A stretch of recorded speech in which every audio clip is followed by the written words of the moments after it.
आज हम लोग Bhagavad Gita chapter 18 the perfection of renunciation के श्लोक 19 को कवर करने वाले हैं। रोज की तरह पहले मैं संस्कृत में श्लोक को पढ़ूंगी, उसके इंग्लिश ट्रांसलेशन को देखेंगे और मीनिंग को समझेंगे। तो चलिए शुरू करते हैं। ज्ञानां कर्म च कर्ता च त्रिधैवा गुणा भेदता प्रोच्यते गुणा संख्याणे तथवच चुडिनु तन्यैयपि। According to the three different modes of material nature, there are three kinds of knowledge, action, and performer of action. Now, hear of them from me. तो इनके बारे में डिटेल में दूसरे श्लोक में भगवान श्री कृष्ण बताएंगे। इस श्लोक में वो बता रहे हैं कि तीन तरीके के नॉलेज होते हैं, एक्शन होता है और परफॉर्मर होता है हर एक एक्शन का। उसके बारे में वो डिटेल में बताएंगे। सो यहाँ के एक्सप्लेनेशन को समझते हैं। In the 14th chapter, the three divisions of the modes of material nature were elaborately described. In that chapter, it was said that the mode of goodness is illuminating, the mode of passion materialistic, and the mode of ignorance conductive to laziness and indolence. All the modes of material nature are binding, they are not sources of liberation.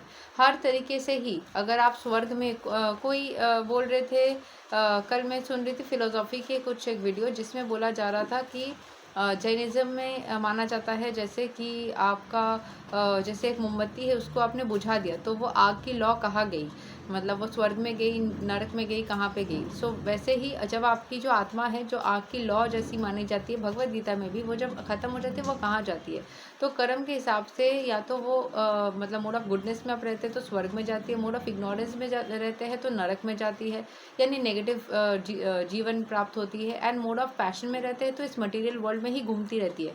पर आप जब किसी भी तरीके से नहीं रहते, जब आप मुक्त हो जाते हैं, जैनिज्म में भी बोला जाता है, इसमें भगवद गीता में भी यही चीज़ बोला जाता है, जब पूरी तरीके से मुक्त हो जाते हैं, जब आप ट्रांसेंडेंटल मोड ऑफ गुडनेस में रहते हैं, मतलब जब आप पूरी तरीके से भगवान में लिप्त हो जाते हैं, तो बस आप भगवान से एक हो गया और कभी आप वापस नहीं आने वाले। This is the end of the story and the soul is completely into God.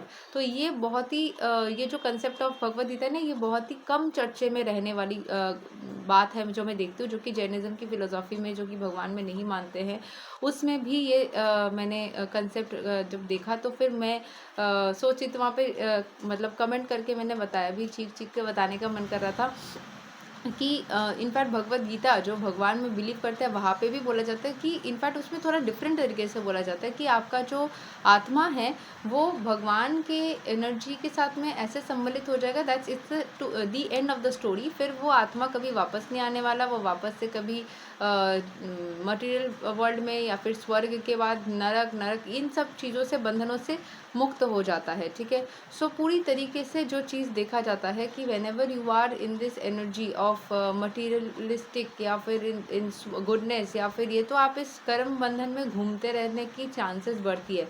जब भी आप ईश्वर के प्रति खुद को पूरी तरीके से समर्पित कर देते हैं, then you are completely in the energies of connecting with the divine in a transcendental way और स्पिरिचुअल वे, इन सच अ वे कि आप भगवान के साथ में आपकी जो पार्ट है, क्योंकि we are all parts and parcels of the god and our ultimate goal is to mix with god and never come back to earth.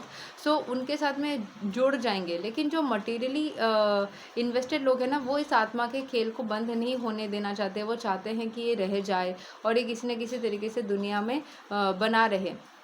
सो वो एक कंसेप्ट होती है। जैसे मुझे तो बचपन में बहुत डर लगता था ये सुनकर कि यार ये भगवान के पास चले जाते हैं, कभी वापस नहीं आते, तो फिर इस दुनिया को कभी देख नहीं सकते हैं, तो ये अजीब सा एक लगता था।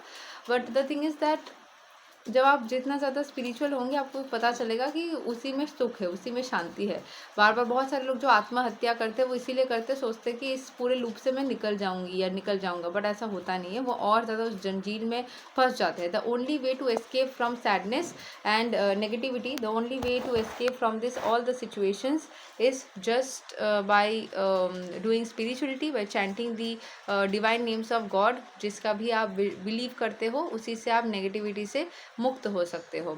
सो in the 17th chapter the different types of worship by different types of men in different modes of material nature were described. In this verse, the Lord says that He wishes to speak about the different types of knowledge workers, work itself according to the three material modes. So यहाँ पे भगवान थोड़ा detail में बताएंगे कि कैसे type के काम करने से कैसे टाइप का नसीब मिलता है, क्या होता है, वो भगवान थोड़ा डिटेल में बताएंगे। सो यही तक है श्लोक number 19 of Bhagavad Gita chapter 18। अगले दिन हम श्लोक 20 क्रिएटिविटी से देखते रहेंगे कि क्या क्या भगवान इसको कितने डिटेल में एक्सप्लेन कर रहे हैं। आज के लिए यही तक। हरे कृष्णा, राधे राधे, जय श्री राम।